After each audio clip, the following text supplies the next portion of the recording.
وَنُنَزِّلُ مِنَ الْقُرْآنِ مَا هُوَ شِفَاءٌ وَرَحْمَةٌ لِّلْمُؤْمِنِينَ وَلَا يَزِيدُ الظَّالِمِينَ إِلَّا خَسَارًا وَنُنَزِّلُ مِنَ الْقُرْآنِ، اور ہم نے اس قرآن میں نازل کیا ہے، کیا نازل کیا ہے؟ مَا هُوَ شِفَاءٌ، یہ قرآن شفا ہے، وَرَحْمَةٌ لِّلْمُؤْمِنِينَ، اور مومنوں کے لیے رحمت ہے۔ اب قرآن شفا ہے، کس طرح شفا ہے؟ دو طرح سے، جسمانی بھی شفا ہے، روحانی بھی شفا ہے۔ روحانی شفا کیسا ہے؟ قرآن پڑھنے والا توحید پر مضبوط ہو جاتا ہے، قرآن پڑھنے والا جھوٹ سے محفوظ رہتا ہے، جو سمجھ کر پڑھنے والا ہے، دغا سے محفوظ رہتا ہے، یعنی ہر چھوٹے بڑے گناہ سے روحانی طور پر اللہ تعالیٰ اس کو شفا عطا کر دیتا ہے قرآن کی برکت سے۔ اور جسمانی شفا کس طریقے سے؟ اس کی روایت آپ کو بخاری میں مل جائے گی۔ امام بخاری کتاب فضائل القرآن میں جہاں سورہ فاتحہ کی فضیلت کے متعلق احادیث لے کر آئے ہیں، وہ ایک حدیث انہوں نے نقل کی ہے۔ کہتے ہیں حضور علیہ الصلوۃ والسلام کے چند صحابہ کسی گاؤں میں، کسی دیہات میں گئے، سفر پر جا رہے تھے کہ درمیان راستہ کے اندر ایک گاؤں والوں کے سردار کو ایک سانپ نے ڈس لیا، اور یہاں پر یہ لوگ آئے ان صحابہ کے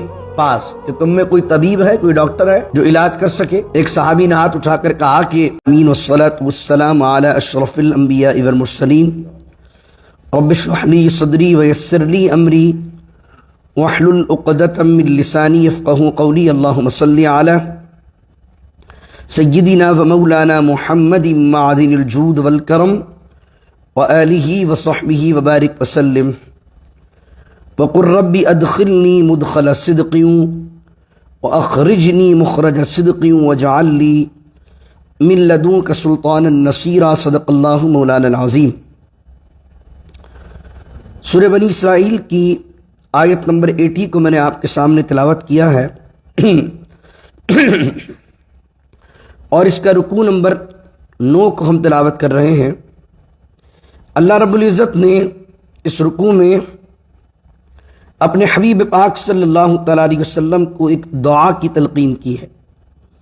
فرمایا وقر، اور اے محبوب فرما دیجئے، ربی ادخلنی مدخل صدق، دعا کریں اے میرے رب، ادخلنی مجھے داخل کر دے، مدخل صدق سچائی اور خوشنودی کے ساتھ، واخرجنی مخرج صدق اور مجھے نکال دے سچائی اور خوشنودی کے ساتھ، وجعل لی من لدنک اور بنا دے میرے لیے من لدنک اپنے پاس سے، سلطانا نصیرا غلبہ و مددگار۔ سلطان مانے غلبہ، طاقت، دلیل، نصیرہ کا مانے مددگار۔ اس آیت میں حضور صلی اللہ تعالیٰ علیہ وسلم کے ہجرت کے سفر کی طرف اشارہ ہے۔ مکے کے اندر جب حالات نامساعد ہوئے اور مکے کے اندر جب حالات بگڑنے لگے اور مسلمانوں پر زمین تنگ ہونے لگی، تو اس لمحے اللہ نے حضور علیہ الصلوۃ والسلام کو مکے سے مدینے ہجرت کرنے کا جب حکم دینا چاہا تو کہا حبیب اب آپ یہ دعا کرنا شروع کر دیں، ربی ادخلنی مدخل صدق، الہی مجھے داخل کر دے جہاں بھی تو داخل کرنا چاہے ہجرت کے بعد، مدخل صدق سچائی، خوشنودی، شان کے ساتھ، واخرجنی مخرج صدق اور مجھے نکال دے سچائی، خوشنودی اور سلامتی کے ساتھ۔ صدقین کا معنی سلامتی بھی ہے۔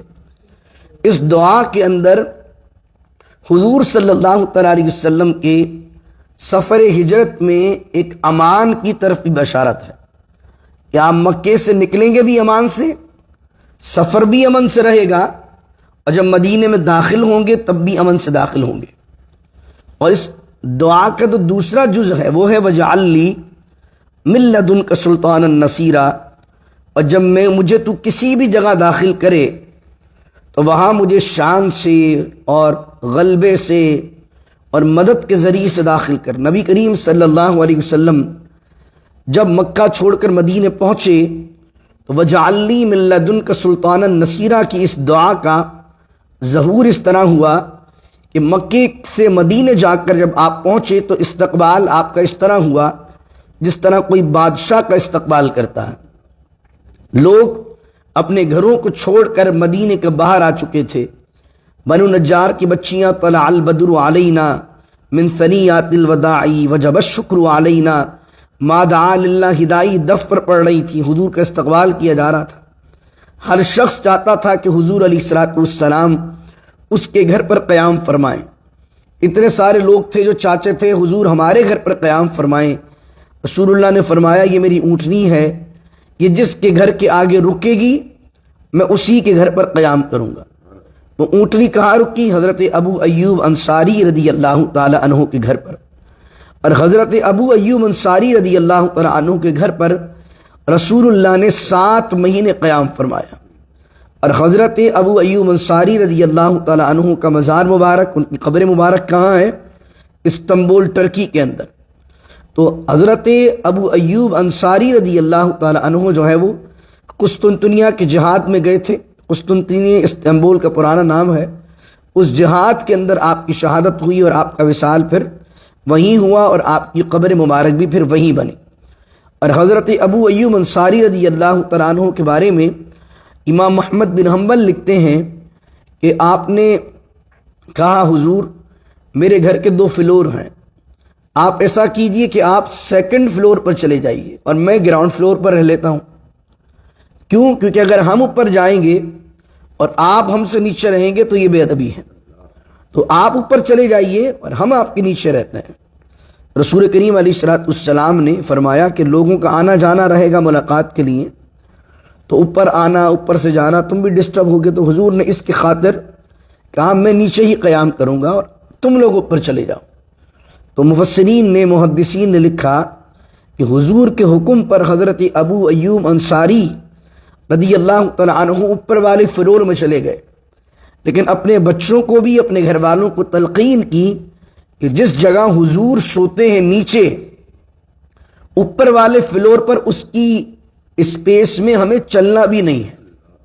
یہ ادب ہے صحابہ کرام رضوان اللہ علیہ اجمعین کا۔ یعنی کہ آپ دیکھیں کہ قرآن کریم اگر نیچے ہو اور اوپر کے فلور پر اگر کوئی چل رہا ہے تو اس کا حکم شرعاً نہیں آتا ہے کہ وہ کوئی گناہگار ہو رہا ہے یا بے ادبی کر رہا ہے، لیکن یہاں ادب رسول دیکھیں صحابی کا، کہ کوئی ناجائز نہیں ہے، لیکن امت کو سکھانا اور لوگوں تک یہ بات پہنچے کہ امتی کس طریقے سے اپنے نبی کا ادب کرتے ہیں، کہ 1st فلور پر ہیں اور اولاد کو کہہ رہے ہیں کہ جس ایریے میں حضور سوتے ہیں آرام کرتے ہیں، اگر تمہارا گزر گھر میں ہو سب جگہ گھومو، لیکن اس مقام پر نہ گھومو جو اسپیس اس جگہ کا ہے جہاں نیچے حضور آرام کر رہے۔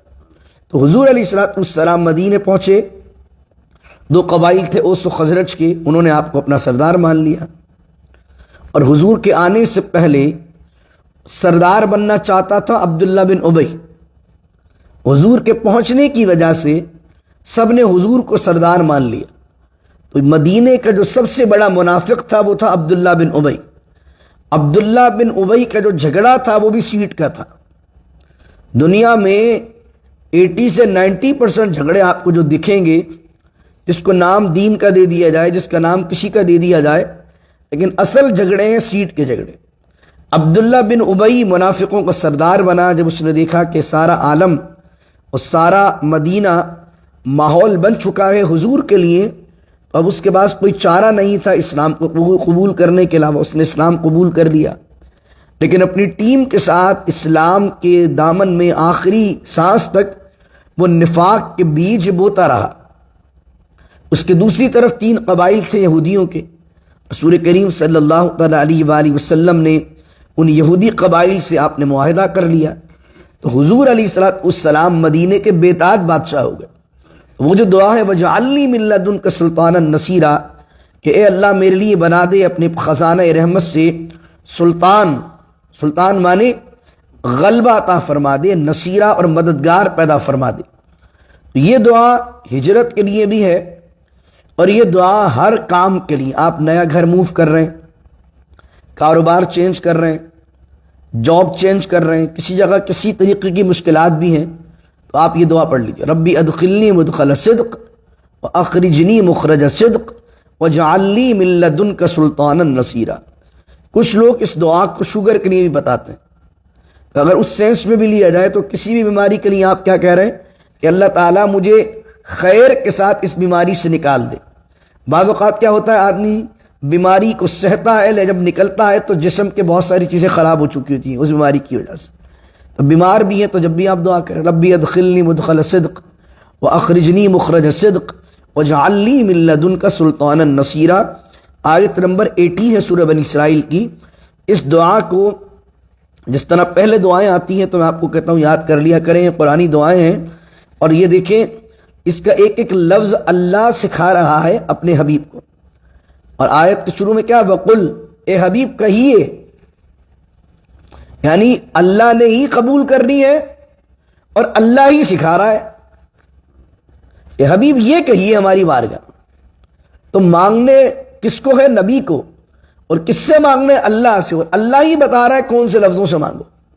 تو سوچیے اس دعا میں کیا روحانیت ہوگی، کیا اسرار اللہ کے پوشیدہ ہیں. تو آپ اور ہم سب اس دعا کی عادت بنائیے، اور نیا کام، بزنس، نیا کوئی پروجیکٹ ہے، کوئی نئی ڈیل بن رہی ہے، اس کو پڑھ لیجیے اور دعا کریں اللہ تعالیٰ اس بزنس میں داخل ہو رہا ہوں، ایک نئے پروجیکٹ میں داخل ہو رہا ہوں، مدخل صدق، خوشنودی کے ساتھ داخل کر دے. اور اگر میں کسی کام کو وائنڈ اپ کر رہا ہوں، جاب کو ختم کر رہا ہوں، تو مخرج صدق، عزت و عافیت کے ساتھ مجھے نکال دے. وَاجْعَلْ لِي مِن لَّدُنْكَ سُلْطَانًا نَصِيرًا، اور میرا انفلوئنس، میرا غلبہ اور تیری مدد میرے شامل حال ہو.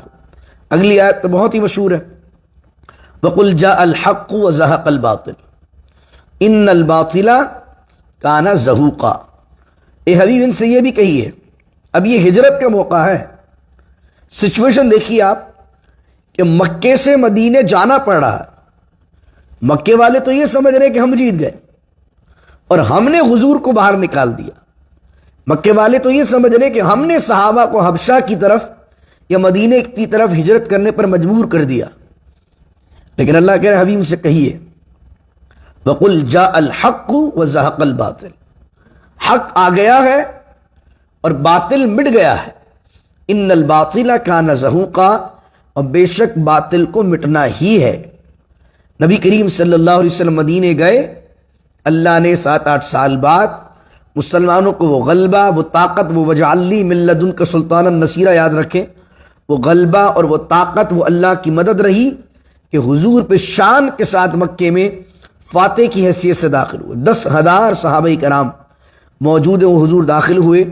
امام بخاری نے اور امام مسلم نے نقل کی حدیث، فرمایا حضور جب مکے میں داخل ہوئے تو کعبے کے اطراف میں، اس کی سراؤنڈنگ میں 360 بت رکھے ہوئے تھے. تو حضور علیہ السلام کے ہاتھ میں ایک چھڑی مبارک تھی. حضور ہر بت پر وہ چھڑی لگاتے، اس کو گراتے اور یہ آیت پڑھتے جاتے جاء الحق وزهق الباطل ان الباطل کان زہوقا. اگلی آیت بھی بڑی اہم ہے، مشہور آیت ہے وَنُنَزِّلُ مِنَ الْقُرْآنِ مَا هُوَ شِفَاءٌ وَرَحْمَةٌ لِّلْمُؤْمِنِينَ وَلَا يَزِيدُ الظَّالِمِينَ إِلَّا خَسَارًا.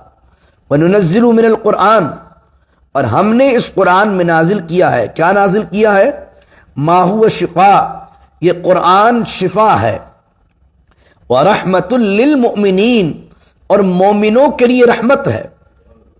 اب قرآن شفا ہے، کس طرح شفا ہے؟ 2 طرح سے، جسمانی بھی شفا ہے، روحانی بھی شفا ہے. روحانی شفا کیسا ہے؟ قرآن پڑھنے والا توحید پر مضبوط ہو جاتا ہے. قرآن پڑھنے والا جھوٹ سے محفوظ رہتا ہے، جو سمجھ کر پڑھنے والا ہے، دغا سے محفوظ رہتا ہے. یعنی ہر چھوٹے بڑے گناہ سے روحانی طور پر اللہ تعالیٰ اس کو شفا عطا کر دیتا ہے قرآن کی برکت سے. اور جسمانی شفا کس طریقے سے؟ اس کی روایت آپ کو بخاری میں مل جائے گی. امام بخاری کتاب فضائل القرآن میں جہاں سورہ فاتحہ کی فضیلت کے متعلق احادیث لے کر آئے ہیں، وہ ایک حدیث انہوں نے نقل کی ہے. کہتے ہیں حضور علیہ الصلوۃ والسلام کے چند صحابہ کسی گاؤں میں، کسی دیہات میں گئے، سفر پر جا رہے تھے کہ درمیان راستہ کے اندر ایک گاؤں والوں کے سردار کو ایک سانپ نے ڈس لیا. اور یہاں پر یہ لوگ آئے ان صحابہ کے پاس کہ تم میں کوئی طبیب ہے، کوئی ڈاکٹر ہے جو علاج کر سکے. ایک صحابی نے ہاتھ اٹھا کر کہا کہ میں علاج تو کر دوں گا، لیکن علاج کے بدلے میں 100 بکریاں لوں گا. کیونکہ وہ لوگ وہاں قیام کیے ہوئے تھے، ان صحابہ کی مہمان نوازی کی نہیں انہوں نے. ورنہ اس زمانے معمول یہ تھا کہ سرائے خانے ہوا کرتے تھے یا مہمان خانے ہوا کرتے تھے. ان گاؤں والوں نے پوچھا نہیں. تو اب جب ان کے پاس آئے تو انہوں نے کہا کہ میں علاج کر دوں گا لیکن علاج کی اجرت کے طور پر 100 بکریاں لوں گا. انہوں نے کہا کہ اگر تمہیں علاج آتا تو چلو. وہ صحابی گئے, سورہ فاتحہ کو پڑھا, اس سورہ فاتحہ کو پڑھ کر اس پر پھونک دیا. پھونکا تو اللہ رب العزت نے سانپ کے کانٹے سے انہیں جو ہے شفا عطا فرمائی اس سردار کو. اور کچھ دیر بعد وہ 100 بکریاں لے کر اپنے صحابہ دوسرے ساتھیوں کے درمیان آ گئے. تو وہ ساتھی کہنے لگے کہ ہم اس بکریوں میں سے کچھ نہیں کھائیں گے جب تک حضور کے پاس نہ پہنچ جائیں, اور حضور علیہ السلام سے یہ پوچھ نہ لیں کہ یہ بطور اجرت لینا کیسا ہے. نبی کریم صلی اللہ علیہ وسلم کی بارگاہ پہنچے. امام بخاری لکھتے ہیں وہاں جا کر حضور علیہ السلام نے فرمایا کہ پہلے تو یہ بتاؤ کہ تمہیں یہ بات کس نے بتائی کہ سورہ فاتحہ سے شفا ہوتی ہے. حضور مسکرائے, اور پھر حضور علیہ السلام سے جب انہوں نے کہا یا رسول اللہ صلی اللہ علیہ وسلم کیا یہ بکریوں کی اجرت ہمارے لیے جائز ہے, نبی کریم صلی اللہ علیہ وسلم نے اس کی اجازت عطا فرمائی اور مسکراتے ہوئے فرمایا ایک حصہ میرے لیے بھی رکھ لو. اللہ اکبر.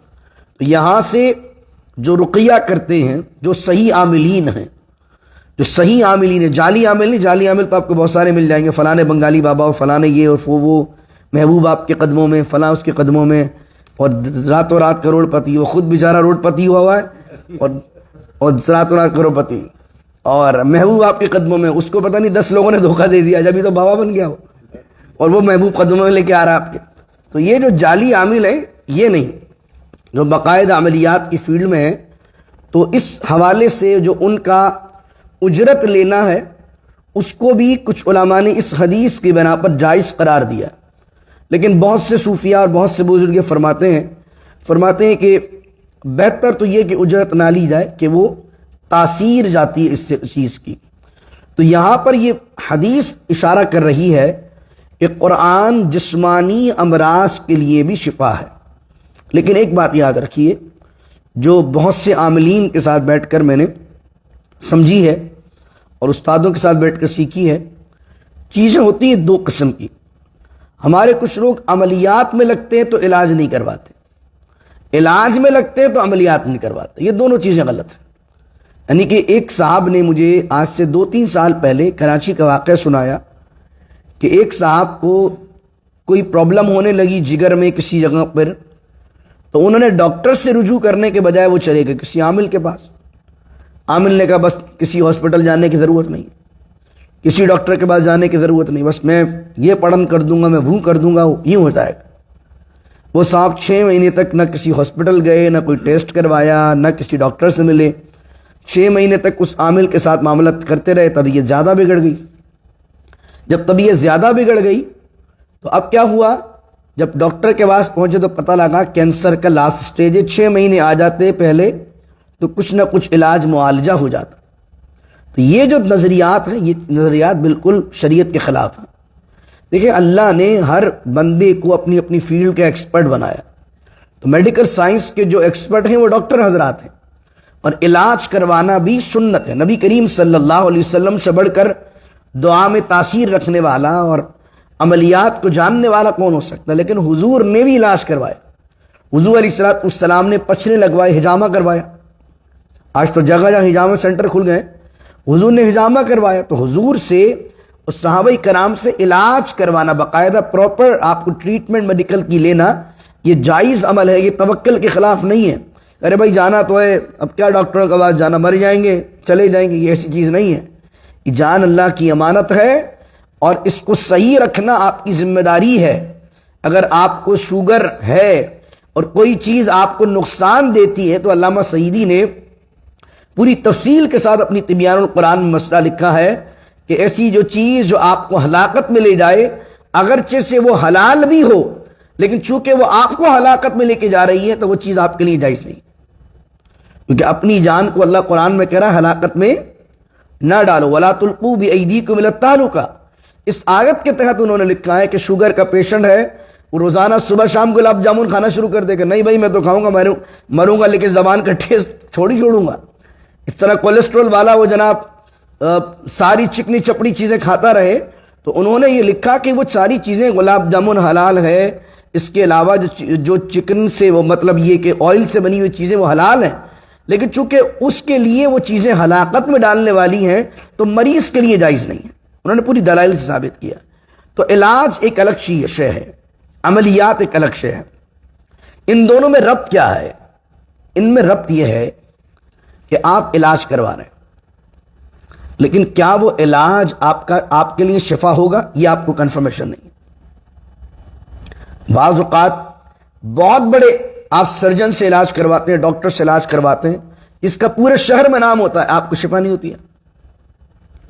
اور آپ کسی گلی کے ڈاکٹر کے پاس چلے جاتے ہیں، وہ آپ کو کوئی چھوٹی موٹی سی میڈیسن لکھ دیتا ہے، آپ نے وہ لی، آپ کو شفا ہو جاتی. تو کیا پتہ لگا؟ شفا من جانب اللہ.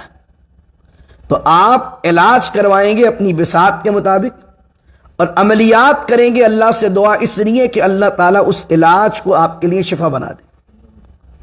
یہ ہے دونوں چیزوں کا آپس میں ربط. علاج کروائیے، ڈاکٹر کے پاس جائیے، ٹیسٹ کروائیے، لیکن کہیں اے اللہ جو میں میڈیسنز لے رہا ہوں، میں ہزاروں میڈیسنز لے لوں لیکن اگر تو نے شفا نہیں رکھی تو نہیں ملنی ہے. تو میں علاج کرواؤں گا اور ساتھ ساتھ روحانی عمل کرتا رہوں گا تاکہ جو بھی لوں اللہ وہ میرے لیے شفا بنا دے. یہ چیز ہے. بعض اوقات کیا ہوتا ہے، کچھ جادو اس طرح کے ہوتے ہیں کہ وہ آپ کا علاج صحیح طرح پراپر نہیں ہونے دیتے. آپ کچھ بھی لے لیں چیز لیکن وہ مستقل طور پر شفا میں رکاوٹ بن رہے ہوتے ہیں. تو پھر کیا ہوتا ہے، آپ علاج کرواتے ہیں اور ساتھ ساتھ روحانی عملیات بھی جاری رکھتے ہیں. اس سے کیا ہوتا ہے کہ جو چیز آپ کھا رہے ہیں، جادو یا نظر بد جو ہے وہ اس کے اندر رکاوٹ نہیں بنتا ہے آپ کے شفا کے درمیان. تو اس لیے دونوں چیزوں کو پیرلل میں لے کر چلنا ضروری ہے. عملیات کروا رہے ہیں، ڈاکٹر کے پاس جا ہی نہیں رہے، یہ بھی غلط ہے. اور ڈاکٹر کے پاس جاتے جا رہے ہیں لیکن شفا نہیں ہو رہی ہے اور کہہ رہے ہیں میں نے تو بڑے بڑے ڈاکٹر کو دکھا لیے کچھ نہیں ہو رہا ہے، اس کا مقصد ہے کہ روحانی تعلق میں کمی ہے. دونوں تعلقات کو ساتھ ساتھ چلائیں گے تو اللہ رب العزت آپ کو شفائے کامل عطا فرمائے گا. ہمارے جو ڈاکٹر حضرات ہیں، امام غزالی کا کبھی پڑھیے احیاء العلوم کی پہلی جلد کو، امام غزالی نے جسمانی چیزوں کو روحانی چیزوں کو بڑا کنیکشن صاف بیان کیا. کہا جو طبیب ہوتا ہے وہ جسم کا تو ہوتا ہی ہوتا ہے، لیکن اگر وہ اللہ والا ہو تو وہ ڈاکٹر اللہ والا ہو تو پھر روحانی چیزوں کا بھی علاج کر رہا ہوتا. ایسے بہت سے ڈاکٹر ہیں نمازی پرہیزی ہوتے ہیں ماشاءاللہ، تو ساتھ ساتھ پرسکرائب بھی کر دیتے ہیں اور ساتھ ساتھ کہ بھائی 5 وقت کی نماز پڑھا کرو اللہ شفا دے گا انشاءاللہ. تو پرسکرائب بھی کر رہے ہوتے ہیں، ساتھ ساتھ بھائی یاسین شریف پڑھ لینا جا کے. تو وہ روحانی بھی ہوتے ہیں اور جسمانی بھی ہوتے ہیں، تو دونوں غذائیں ساتھ ساتھ چلا رہے ہوتے ہیں. جو پہلے کے طبیب تھے، جو پہلے کے حکیم ہوا کرتے تھے، تو آپ دیکھیں گے کہ وہ طبیب بھی ہوتے تھے، ڈاکٹر بھی ہوتے تھے، وہ حافظ بھی ہوتے تھے. حکیم اکثریت میں اگر آپ پرانی کتابوں کو پڑھیں، حکیم اکثر حافظ ہوتے تھے. قرآن کے حافظ ہیں جو جب تک اپنے مطب پہ بیٹھے ہوئے ہیں، صبح آئے قرآن ہی پڑھتے جا رہے ہیں. اب جس کے منہ پر قرآن ہی قرآن ہے اور وہ دوا کچھ بنائے گا تو اللہ تعالیٰ اس میں شفا کیوں نہیں رکھے گا؟ تو پھر وہ بڑے بڑے نباز ہوتے تھے. ایک انتقال کر گئے ہمارے حکیم صاحب، میں نے خود پرسنلی مشاہدہ کیا کہ وہ کسی کی نس پکڑتے تھے. تو میرے سامنے ایک دفعہ 1-2 واقعات ایسے ہوئے کہ نس انہوں نے پکڑی اور پکڑ کے کہا، پہلی دفعہ بندہ آیا تھا اور اس کو کہا کہ تمہیں زندگی میں یہ بیماری رہی ہے، یہ بیماری رہی ہے، یہ بیماری رہی ہے. تو وہ ساری بیماریوں پر کہنے لگا ہاں یہ بھی رہی ہے، یہ بھی رہی ہے، یہ بھی رہی ہے. اب تو بہت مشکل ہے، ایسے کم لوگ ہی پائے جاتے ہیں کہ ایسے نباز، یعنی نفس کو دیکھنے والے، اس کی حرکت کو جاننے والے اور حرکت سے پہچاننے والے، کہ اتنا تجربہ آباء و اجداد سے چلتا ہوا آ رہا ہے کہ وہ جو آپ کی حرکت ہے آپ کی نفس کی، وہ کس رفتار سے چلے گی تو بندہ کس پوزیشن کے اندر موجود ہے. یہ تمام چیزوں کا ایک تعلق روحانی بھی ہے. تو ہمارے جو ڈاکٹر حضرات ہیں ان کو بھی چاہیے کہ ایک طرف آپ نے جو علم میڈیکل سائنس کا پڑھا وہ بھی جاری رکھیے اور ساتھ ساتھ روحانیت کی طرف آئیے تاکہ اللہ تعالیٰ آپ کے قلم میں تاثیر کو رکھ دے اور شفا کو رکھ دے. آپ جو جس کے لیے لکھ دیں اللہ تعالیٰ اس کو شفا بنا دے. تو جو ہمارے دوست بھی ڈاکٹر ہیں ہم ان کے لیے بھی دعا کرتے ہیں کہ اللہ رب العزت اپنے کرم سے اپنے فضل سے ان کو وہ طبیب بنائے کہ جن کے ہاتھوں میں اللہ نے شفا کے راز کو رکھا ہو. یہ جس کو جو لکھ دیں مالک کریم اللہ تعالیٰ ان کے ہاتھوں کی برکت سے، ان کے لکھنوں کی برکت سے اللہ تعالیٰ اس مریض کو شفا عطا فرمائے۔ پھر فرمایا ولا یزید۔ اچھا ایک بات ایک اور ذہن میں رکھ لیے، وہ اس پر بھی کچھ ایک فرقہ واریت میں مسئلہ بنتا ہے، نیاز پر۔ اور نیاز کا کانسیپٹ بھی اسی آیت کے تحت صوفیہ نے نکالا ہے۔ وہ جو نیاز سامنے رکھ دیتے ہیں اور پھر 4 قل پڑھتے ہیں اور سورہ فاتحہ پڑھتے ہیں، تو وہ یہ کانسیپٹ بھی صوفیہ میں جو آیا وہ اسی لیے آیا کہ بھائی یہ ایک کھانا ہے جو کہ آپ کو لوگوں غریبوں کو کھلانا ہے یا گھر میں پکا کر کھانا ہے، تو آپ اگر اس پر قرآن پڑھ دیں گے تو تھوڑی اہمیت اس کی بڑھ جائے گی۔ تو بعض اوقات کچھ لوگ اس میں شدت دکھاتے ہیں کہ نیاز کا کھانا تو نہیں، نیاز کا کھانا تو میں یہ نہیں کھاؤں گا۔ بھائی اس پہ قرآن ہی تو پڑھا، 4 قل ہی تو پڑھے ہیں، سورہ فاتحہ تو پڑھی ہے، الف لام میم تو پڑھی ہے۔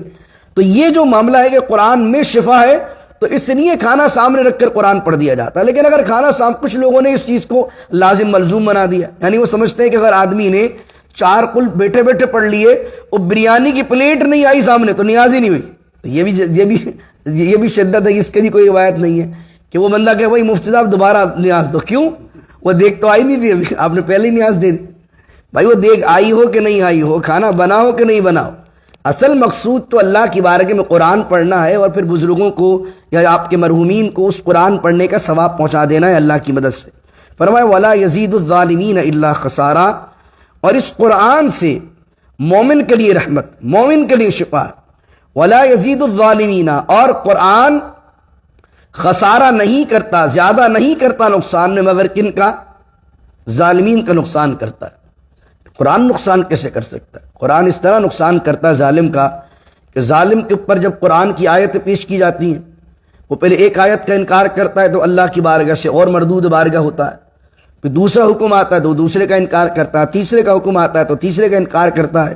تو قرآن کا انکار کرتے رہنے کی وجہ سے وہ اللہ کی بارگاہ سے ذلیل و خوار ہو جاتا ہے، تو اس لیے قرآن ان ظالمین کے لیے نقصان کا باعث ہو جاتا ہے۔ آخری 2 آیتیں ہیں۔ وَإِذَا أَنْعَمْنَا عَلَى الْإِنسَانِ، اللہ کہتا ہے جب ہم انعام کرتے ہیں انسان پر، نعمتیں عطا کرتے ہیں اسے، اور یہ سب کا مزاج سوچی اللہ ہوتا، أَعْرَضَ وَنَأَى بِجَانِبِهِ، جب ان پر انعامات کی بارش ہوتی ہے، چاروں طرف سے رحمت برس رہی ہوتی ہے، تو اکڑ جاتا ہے۔ أَعْرَضَ، ہم سے اعراض کرتا ہے، توجہ ہی نہیں کرتا ہماری طرف، شکر ہی نہیں کرتا ہمارا، وَنَأَى بِجَانِبِهِ، اور ہم سے پہلو تہی کرتا ہے، دامن بچاتا ہے ہم سے۔ وَإِذَا مَسَّهُ الشَّرُّ، اب جب اسے مصیبت پہنچتی، کَانَ یئوسا، تو مایوس ہو کر بیٹھ جاتا ہے، ہمت ہار دیتا ہے۔ یعنی ایک بندہ جس کا بہترین کاروبار چل رہا ہو، وہ اس لمحے کسی کو منہ لگانا پسند نہیں کرتا، اور اگر اسے ذرا سا کوئی نقصان ہو جائے تو پھر گھر سے باہر نہیں نکلتا، اور بعض صورتوں میں تو لوگ پھانسی لگا کر لٹک جاتے ہیں، العیاذ باللہ۔ تو اللہ بیان کر رہا ہے انسان کے بارے میں کہ نہ یہ شاکر ہے نہ صابر ہے، دونوں چیزوں میں کیا ہے؟ مشکل آئی تو صبر کرو، اور نعمت آئی تو شکر کرو۔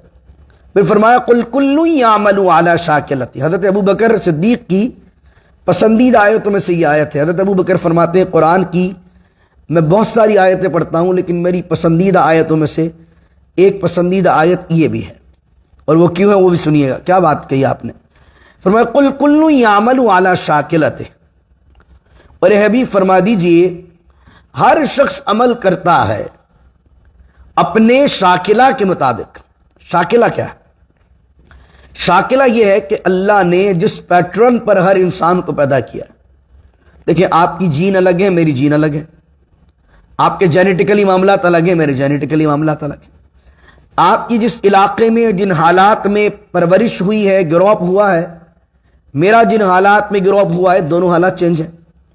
تو انسان کی زندگی میں، اس کی شخصیت میں، اس کے کریکٹر میں 2 چیزوں کی بڑی اہمیت ہوتی ہے، ایک اس کے جین کی، اور سیکنڈ تھنگ اس کے ان حالات کی جس کے اندر وہ پروان چڑھا۔ تو اللہ تعالیٰ فرما رہا ہے ہر شخص اپنے اس پیٹرن کے مطابق عمل کر رہا ہے۔ اب جو امیر ہے اس کے لیے اس طرح کی آزمائشیں ہیں، اس کے لیے اس طرح کے لیے انعامات ہیں۔ جو غریب ہے اللہ تعالیٰ جانتا ہے کہ اس کا ایریا کتنا ہے، تو اللہ تعالیٰ کی بارگاہ کے اندر اگر وہ اتنا کچھ نہ کر پائے، یقیناً ایک غریب آدمی ہے، اس کے پاس وسائل ہی نہیں ہے، تو اب اس کی ڈیوٹی اللہ نے انقلاب کی نہیں لگائی ہے کہ دنیا میں انقلاب لیا۔ انقلاب کی ڈیوٹی کن کی ہے؟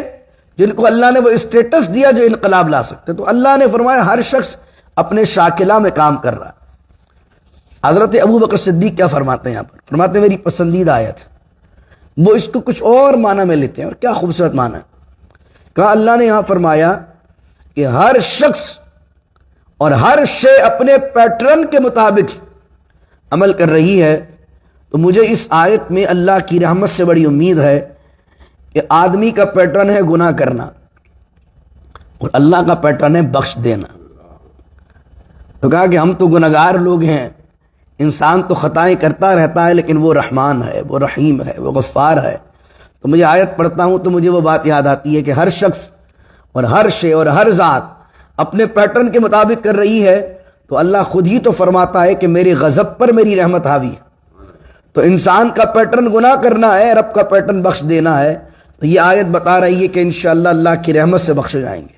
فَرَبُّكُمْ أَعْلَمُ بِمَنْ هُوَ أَهْدَىٰ سَبِيلًا، اور تمہارا رب خوب جانتا ہے بِمَنْ هُوَ أَهْدَىٰ سَبِيلًا کہ کون ہدایت یافتہ ہوا سیدھے راستے کی طرف. اس طریقے سے 9واں رکوع بحمد اللہ تعالی ختم ہوا اور 2 رکوع انشاءاللہ عز و جل رہ گئے ہیں، 10واں اور 11واں. اور اس کے بعد ہمارا یہ نصف ہو جائے گا 15واں سپارہ. اور اس کے بعد جو 12 رکوع مکمل ہوں گے تو ہمارا سورہ بنی اسرائیل ختم ہوگی. اور اس کے بعد ہم شروع کریں گے سورہ کہف. کل بڑا انٹرسٹنگ ٹاپک ہے روح کے بارے میں. 3 سوال کیے تھے یہودیوں نے. ایک تھا اصحاب کہف کون ہے، دوسرا ذوالقرنین کون ہے، تیسرا انہوں نے پوچھا تھا روح کیا ہے. تو ذوالقرنین کون ہے اور اصحاب کہف کون ہے، اس کے لیے اللہ نے پوری صورت نازل فرمائی ہے. اگلی صورت جو آ رہی ہے سورہ کہف، بہت انٹرسٹنگ صورت ہے، بہت انٹرسٹنگ واقعات ہیں. اور کل کا جو رکوع ہے اس کے اندر اللہ نے اس پہلے سوال کا جواب دیا روح کیا ہے. تو انشاءاللہ کل روح کے متعلق ایک دلچسپ گفتگو سنیں گے. اور کل میں بات کر رہا تھا ہمارے برادر رضوان سے کہ یہ 15واں سپارہ جو ہے وہ ہمارا جب ختم ہوگا تو انشاءاللہ آدھا ہو گیا ہے، قریب ہے آدھے کے، آدھا رہ گیا. تو انشاءاللہ شعبان میں ہی اللہ نے چاہا تو یہ مکمل ہوگا.